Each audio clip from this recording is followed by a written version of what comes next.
Hello student, आज हम class 10th science का पहला चैप्टर पढ़ेंगे। Chapter number 1 chemical reactions and equations. Chemistry का पहला चैप्टर है chemical reactions and equations. Dear student, हमारी डेली लाइफ में हम देखते हैं बहुत सारे सब्सटेंसेस में चेंजेस आते हैं और वो ऐसा चेंज होता है कि उसको रिवर्स नहीं किया जा सकता। जैसे मिल्क है, मिल्क कर्ड में चेंज हो जाता है, फिर ग्रेप्स ये फर्मेंट होकर अल्कोहल बन जाता है।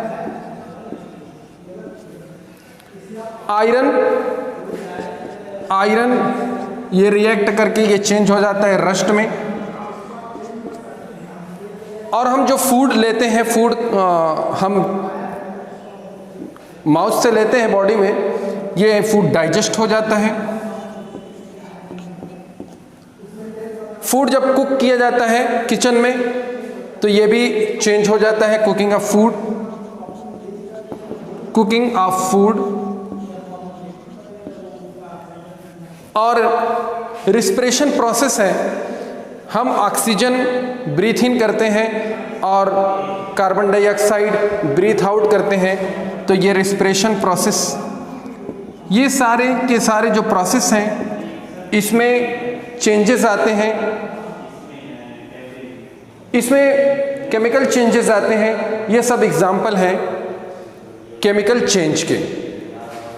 तो यहाँ पे जो केमिकल रिएक्शंस की जो डेफिनेशन है, the change of one or more substance into other substance with different composition and different properties is called chemical reactions. एक सब्सटेंस या एक से ज़्यादा सब्सटेंस अगर वो चेंज होकर एक नया सब्सटेंस प्रोड्यूस कर रहा है जिसकी केमिकल प्रॉपर्टी डिफरेंट है अपने पुराने वाले सब्सटेंस से और वो डिफरेंट कंपोजिशन में है, तो ऐसे रिएक्शन को केमिकल रिएक्शंस कहते हैं। इसके बाद जैसे फॉर एग्जांपल यहाँ पे मैग्नीशियम रिबन लिया जाता है और मैग्नीशियम रिबन 2 या 3 सेंटीमीटर मैग्नीशियम रिबन लिया जाता है और इसको ऑक्सीजन की प्रेजेंस में, जो ऑक्सीजन जो एटमॉस्फेयर में प्रेजेंट होती है, इसके प्रेजेंस में इसको जलाया जाता है, इसको बर्न किया जाता है। तो मैग्नीशियम प्लस ऑक्सीजन ये चेंज हो जाता है, कन्वर्ट हो जाता है, क्या प्रोड्यूस करता है? Magnesium oxide, magnesium oxide. तो यहाँ पे मैग्नीशियम एलिमेंट रिएक्ट करता है ऑक्सीजन से जो कि एटमॉस्फेयर में प्रेजेंट, एयर में प्रेजेंट होती है, और मैग्नीशियम ऑक्साइड फॉर्म करता है। इसकी प्रॉपर्टी इनकी दोनों केमिकल प्रॉपर्टी से डिफरेंट है और इसका कंपोजिशन भी डिफरेंट है। तो ऐसे चेंज को केमिकल रिएक्शन कहते हैं, ऐसे रिएक्शन को केमिकल रिएक्शन कहते हैं। केमिकल रिएक्शन हमारी डेली लाइफ में बहुत इंपॉर्टेंट है और हमें केमिकल रिएक्शन की बहुत ज़रूरत होती है। केमिकल रिएक्शंस, इससे बहुत सारी मेडिसिन्स बनाई जाती हैं। लेबोरेटरी में इससे डिफरेंट केमिकल को रिएक्ट कराकर उसकी मेडिसिन्स फॉर्म की जाती है। इसके बाद यहाँ पे एक और दूसरा टर्म है इसका, equations, chemical equation. Chemical equation किसे कहते हैं?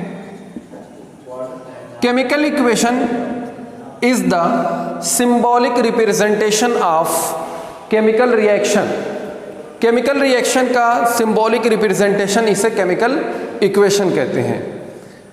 For example here magnesium, the symbol of magnesium is Mg plus the symbol of oxygen is O. This will form magnesium oxide. This is the symbolic representation of magnesium, oxygen and magnesium oxide. तो इस symbolic representation को chemical equation कहते हैं। इसके बाद zinc granule है, जैसे zinc Zn plus H2SO4, this will form ZnSO4 plus H2। यहाँ पे जिंक रिएक्ट करता है सल्फ्यूरिक एसिड से, इसको हाइड्रोक्लोरिक एसिड भी ले सकते हैं इसकी जगह, और यह जिंक सल्फेट फॉर्म करता है और हाइड्रोजन गैस फॉर्म करता है। तो यहाँ पे जो लेफ्ट साइड में जो एलिमेंट है, जो लेफ्ट साइड में कंपाउंड है, उसे रिएक्टेंट्स कहते हैं, रिएक्टेंट्स। और जो राइट साइड में जो प्रोडक्ट जो एलिमेंट जो कंपाउंड है, इसे प्रोडक्ट कहते हैं। तो किसी भी केमिकल इक्वेशन में रिएक्टेंट्स और प्रोडक्ट होता है। यहाँ पे एरो का सिंबल है, यहाँ पे इस साइड को LHS कहते हैं और राइट साइड को RHS कहते हैं। अगला जो टॉपिक है वो balancing the chemical equation, writing a chemical equation. Dear student, chemical equation यहाँ पे हमने प्रीवियस क्लास में पढ़ा था कि atom can neither be created not destroyed in a chemical reaction. Law of conservation mass के according, law of conservation of mass के according किसी भी केमिकल रिएक्शन में ना तो मास को क्रिएट किया जा सकता है, ना तो डिस्ट्रॉय किया जा सकता है। ये एक फॉर्म से दूसरे फॉर्म में, एक एलिमेंट से दूसरे एलिमेंट में सिर्फ चेंज कन्वर्ट होते हैं, ट्रांसफर होते हैं। तो यहाँ पे writing the chemical equation, chemical equation, यहाँ पे दो इक्वेशन होता है, balanced chemical equation, balanced and unbalanced chemical equation.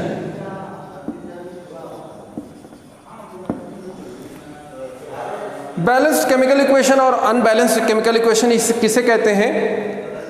किसी भी केमिकल इक्वेशन में अगर for example here A plus B is equal to AB, जो LHS और RHS है, यहाँ पे reactant number of element present in the reactants should be equal to the number of atom present in the elements of the products या RHS side. तो इसे कहते हैं बैलेंस्ड केमिकल इक्वेशन। हम यहाँ पे एक एग्जांपल लेंगे, जैसे यहाँ पे आयरन है जिसका सिंबल है Fe। आयरन रिएक्ट करता है वाटर से H2O और ये फॉर्म करता है Fe3O4 plus Fe3H2O plus iron plus water, iron sulphate और यहाँ पे H2। स्टूडेंट, यहाँ पे आयरन वाटर आपस में रिएक्ट करते हैं और यहाँ पे Fe3O4 फॉर्म करते हैं और हाइड्रोजन गैस प्रोड्यूस होती है। लेकिन ये इक्वेशन अनबैलेंस्ड केमिकल इक्वेशन है, क्योंकि the number of atom here in the reactant side is 1 of iron and here is 3। The number of atom of hydrogen is 2, here is 2 same. But here the number of atom present in the oxygen is 4 and here in the reactant is 1.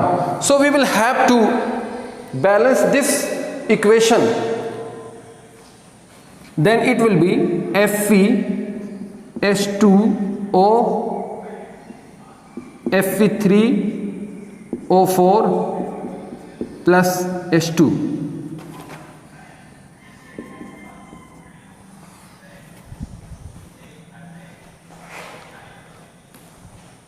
Here will be 3 atom of iron.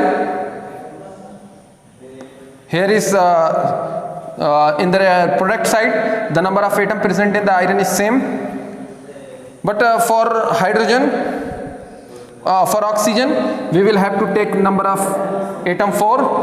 Then the number of atom present in the hydrogen will be 8, so we will have to put here 4. Then it will be balanced chemical equation. Dear student, जो equation balance नहीं होता है उसे skeletal chemical equation भी कहते हैं. क्या कहते हैं? Skeletal chemical equation. और इसे क्या कहते हैं? Balanced chemical equation. इसी तरह से और बहुत सारे रिएक्शंस हैं जो अनबैलेंस्ड होते हैं और उसको बैलेंस किया जाता है. जैसे यहाँ पे जिंक और सल्फ्यूरिक एसिड आपस में रिएक्ट करते हैं तो number of atom present in the zinc is in the reactant side is 1 and here is 1. H2 same, sulfur 1, oxygen 4. This reaction is balanced chemical. This equation is balanced chemical equation. I hope that you understood this topic, and next day we will discuss the next topic. Thank you, student.